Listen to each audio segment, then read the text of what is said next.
సీజన్లు మారుతున్నాయి, కెప్టెన్లు మారుతున్నారు, ప్లేయర్లు మారుతున్నారు. కానీ ఆ ఇద్దరు మాత్రం ఐపీఎల్లో ప్రత్యేకంగా నిలుస్తూనే ఉన్నారు. అందులో ఒకరు మహేంద్ర సింగ్ ధోని, మరొకరు విరాట్ కోహ్లీ. వీళ్ళిద్దరూ ఢీకొడితే ఉండే మజాయే వేరు. ఫ్యాన్ ఫాలోయింగ్ లో ఇద్దరే. అంతర్జాతీయ క్రికెట్ కు వీడ్కోలు చెప్పినా మహీ రేంజ్ తగ్గలేదు. ఇప్పటికీ ధోని అంటే చెన్నై సూపర్ కింగ్స్ అంటే ధోని అనేంతగా సీనుంది.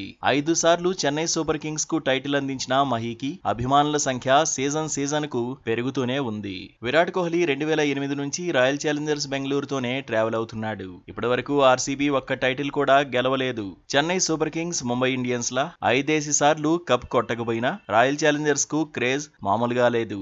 ఇదంతా కోహ్లీ వల్లే. విరాట్ కోసమే రాయల్ ఛాలెంజర్స్ బెంగళూరును అభిమానించే వాళ్ళు ఎక్కువగా ఉన్నారు. 18వ సీజన్ లో చెన్నై సూపర్ కింగ్స్ తో పాటు రాయల్ ఛాలెంజర్స్ బెంగళూరు కూడా భారీ అంచనాల మధ్య బరిలోకి దిగింది. అందుకు తగినట్టే ఆర్సీబీ బోనీ కొట్టింది. సీజన్ తొలి మ్యాచ్ లోనే డిఫెండింగ్ ఛాంపియన్ నైట్ రైడర్స్ కు పంచిచ్చింది. చెన్నై సూపర్ కింగ్స్ కూడా సీజన్ ను ఘనంగా ఆరంభించింది. తొలి మ్యాచ్ లో ముంబై ఇండియన్స్ ను చిత్తుగా ఓడించింది. అయితే ఇప్పుడు royal challengers Bengaluru, Chennai super kings తలపడబోతున్నాయి. చెన్నైలోనే ముఖాముఖి ఢీకొట్టబోతున్నాయి. Chennai super kings, royal challengers మధ్య పోరే అయినా ఈ మ్యాచ్ లో కోహ్లీ, ధోని ప్రత్యేక ఆకర్షణ కాబోతున్నారు. ఇద్దరి నుంచి అభిమానులు భారీగా పరుగులు కోరుకుంటున్నారు.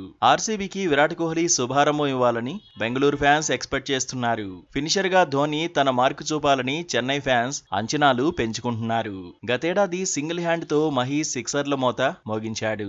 బ్యాటింగ్ ఆర్డర్ లో వెనక్కి వెళ్లినా పరుగుల రేస్ లో మాత్రం తగ్గలేదని ప్రూవ్ చేసుకున్నాడు. విరాట్ కోహ్లీ కూడా ఏళ్లుగా రాణిస్తున్నాడు.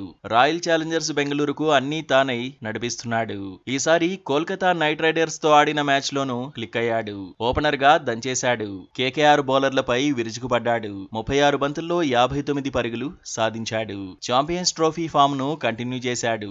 163.89 స్ట్రైక్ రేట్ తో ఆకట్టుకున్నాడు. ముంబై ఇండియన్స్ తో మ్యాచ్ లో మహీ 8వ స్థానంలో బ్యాటింగ్ కు దిగాడు. 2 బంతులు ఎదుర్కొన్నాడు. పరుగుల ఖాతా తెరవకపోయినా క్రీజ్ లో మహీని చూసి ఫ్యాన్స్ మురిసిపోయారు. సూర్యకుమార్ యాదవ్ ను స్టంపౌట్ చేసిన తీరుకు కూడా ఫిదా అయ్యారు. ఇప్పుడు RCB versus Chennai super Kings పోరులో ధోని, కోహ్లీ ఎలా రాణిస్తారు అనేది ఆసక్తికరంగా మారింది.